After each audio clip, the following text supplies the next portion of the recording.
Hello बच्चों, कैसे हो। आज हम नया टॉपिक शुरू करेंगे, टाइप्स ऑफ चार्ज। तो यहाँ पे मैंने लिखा है टाइप्स ऑफ चार्ज। तो आप जानते ही हैं, ये आपने पढ़ा होगा 10th क्लास में। चार्ज आपका 2 टाइप्स का होता है, positive charge and negative charge. ठीक है। तो पॉजिटिव चार्ज का क्या मतलब होता है? पॉजिटिव चार्ज का मतलब होता है डेफिशिएंसी ऑफ इलेक्ट्रॉन्स, यानी कि किसी बॉडी से इलेक्ट्रॉन को रिमूव करा दे तो बॉडी पे कैसा चार्ज आ जाएगा? Positive charge.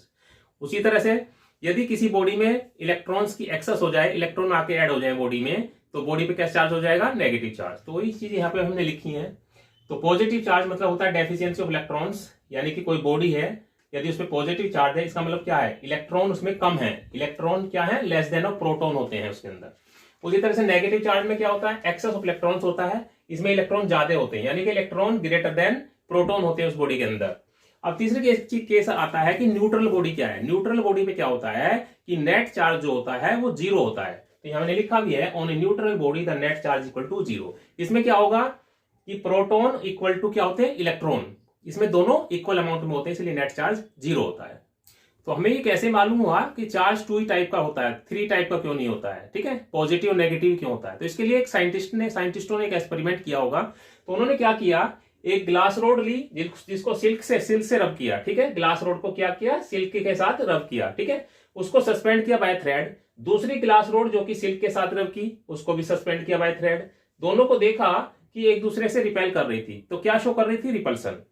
दूसरा उन्होंने क्या किया, फिर सेकेंडली एक इबोनाइट रोड ली, जिसको फर के साथ रब किया, और दूसरी भी इबोनाइट रोड जो कि फर के साथ रब की ही थी, उसको सस्पेंड किया। तो दोनों में देखा गया यहाँ पे भी रिपेल कर रही थी।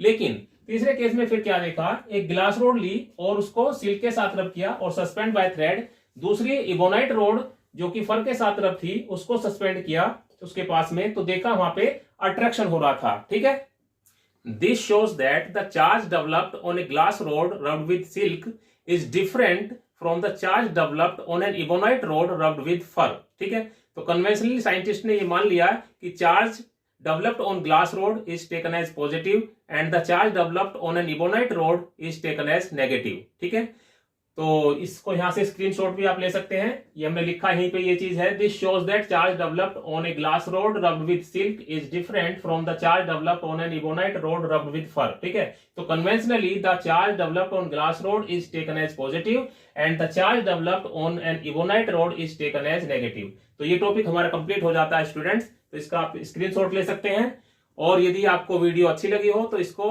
लाइक करें, शेयर करें और चैनल को सब्सक्राइब करें।